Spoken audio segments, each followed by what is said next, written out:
We would like to welcome the 2023 Charlie Sifford Memorial Exemption recipient, Marcus Byrd. Marcus, welcome. Just a little while ago, you got to meet Tiger Woods. We just want to hear some opening comments about what that interaction was like. Yeah, it was pretty special moment just to kind of actually shake his hand and like meet him in person. Seen him a bunch when he had his tournament at AT&T and Congressional, and always was a huge fan, obviously. And so just to kind of look at him face to face and actually realize he's human, that was pretty cool. Kind of going off that, do you have any specific memories from following him around? Yeah, I remember one day when I was going out there with my dad, like we always did, and I had on the whole Tiger outfit, red shirt, black shorts, and I had a picture I wanted him to sign. And when he was coming down, he was obviously going to the first tee, so he was pretty busy, and just kind of, walked by. So I just kind of used that as like a little motivation. Just told my dad one day when I make it to the tour, he'll have to sign my scorecard anyway, so don't really need the signature right now. And that was just kind of a thing to kind of keep pushing me forward to get into where I am now. Had a busy start to the year and a busy month ahead, winning back in January at Torrey Pines, and we'll be playing Honda later on because of that. But how's your game and what confidence have you earned? The game's definitely feeling good right now.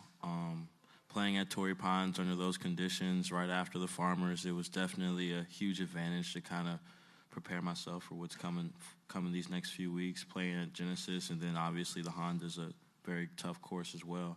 So it was good to kind of see where my game was at, how I can improve, some things I can get better at, and just looking forward to a good, tough couple weeks and learning as much as I can. Final one from me before we open up to the media. You were speaking earlier that you're going to have quite the support group coming out to follow. Who are some of the people you're expecting to follow around on the course this week?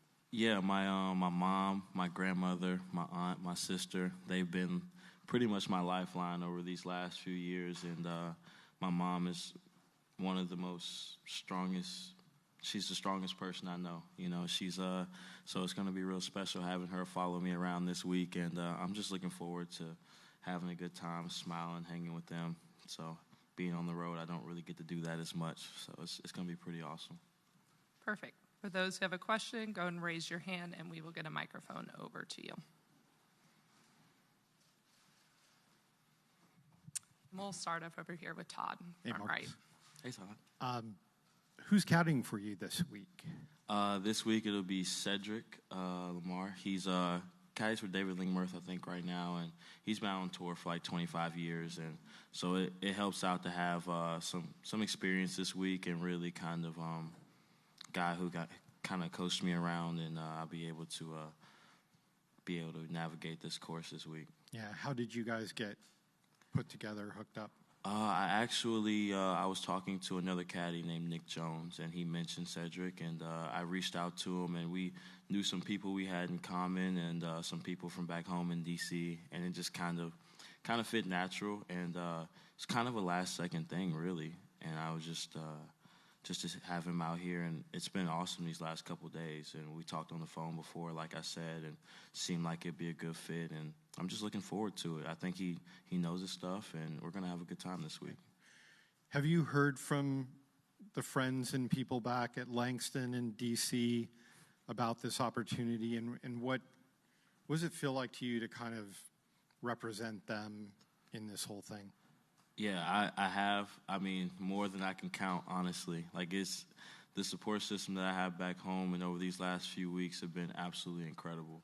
And it's part of the reason why I work so hard at what I do. It's because, it's not just my dream. A lot of those guys have had the same dreams. And for me to be able to be the person to kind of carry the torch for them, it's an incredible feeling. And so that it makes me happy to know that they support me back home for sure. Thanks, man. And we're moving to the very back of the room. Yeah, you mentioned the support system that you have here.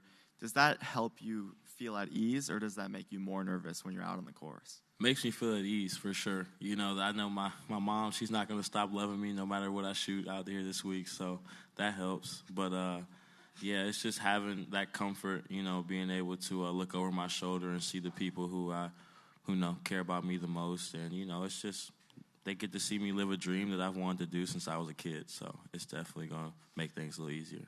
And you mentioned your mom as one of the strongest people you know. How does she motivate you to be better every day? Yeah, man. Just watching what she had to overcome. My mom, she got into a car accident when I was 9, and she's actually disabled, and her whole left side is metal. So she was in a wheelchair for a year and had to learn how to walk again. And just for her to even be standing next to me and be able to still keep a smile on her face and still do all the things that she does, it's the most inspiring thing for me beyond anything I could describe. So just having her here and knowing that she wants to be out here to support me, it means more to me than anything. Thank you. Yeah. And sticking over here on the right side. Hello, Marcus. You've had a chance to play this course a few times now.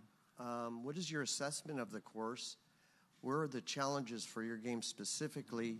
And are there any holes that look good to you?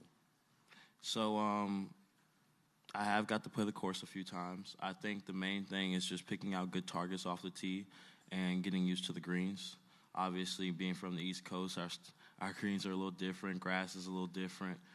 So it's just picking good targets, getting used to the greens, getting used to chipping and putting on them. And favorite hole, I have to say right now, is probably 18. I like to hit a little fade off the tee, and it just sets up pretty good for my eye. And it's the finishing hole, so why not, And over here, we're moving over to MK. Out of all the experiences that you've had the last month, which would you say has had the most impact on you? That's a tough question. The most impact, probably just being on the range and seeing a lot of these guys and just kind of hanging out and just kind of watching what they're doing, seeing how they practice. Like that stuff means a lot to me because, they're all here where I want to be for, in the near future. So just trying to take advantage, soak it all in. Going out to play this morning with Billy, that was a great moment for me, and just kind of makes me feel a little more comfortable being around this atmosphere and just learning the things that he was able to teach me today. It was awesome. So. And we'll pass the microphone up here to Adam. What's the best piece of advice that either Billy or Tiger bestowed upon you today? The first thing Billy just told me was just, you got 2 back-to-back weeks out here. It's just about getting comfortable. Especially this week, there's going to be a lot of distractions, a lot of things going on. But, he just told me you're good enough to be here and just believe in it. You're going to have a good game plan, work on the things you need to work on, take your time, just get comfortable. That was the main thing for me. And, that's kind of what I'm going to keep in mind as I go throughout this week is just, enjoying where I'm at and knowing that I belong and doing what I need to do to get through. Did you bring it up to Tiger that he stiffed you on that autograph all those years ago? Nah, I haven't brought it up yet, but I'm sure he'll hear about it, and I still want to make sure I earn that. So I want to. Hopefully, we can get that to happen this week. And unless we have any others, we'll finish up with Matt. Hey, Marcus, being here and being the Charlie Sifford exemption recipient and being at Tigers tournament, I just wanted to ask you about the role of representation. You alluded to it a little bit of being able to inspire people back home. Just talk about the role and what you see as your opportunity to inspire people to get into the game of golf who maybe look like you. Yeah, that's what it's all about, right? It's about the game being inclusive and about giving kids hope because that's what I've always dreamed of, and to make it to the PGA Tour. So to be able to sit here and see little kids who look up to me and, they have a dream and they want to be able to kind of do the same things I'm doing from where I'm from. It means more to me than just being a professional golfer. It's changing lives. And, for me, it's just having the opportunity to do that. Companies like ISCO and ADP and Stout, they've been amazing in helping me pursue my dream and my goals, and just to be able to show these kids that you can be just like me in these shoes. And that's what it's all about. It's about bringing more people to the game and making it more approachable. And I think when you get more people that look like me and more people who can, spread that and spread the love of the game that way. That's more important than anything else. And I think that's what the game of golf is really about. On that, unless there are any others, we will wrap it up. Thank you, Marcus, for taking the time to talk with us today, and we wish you the best of luck this week. Thank you, Haley. Appreciate it.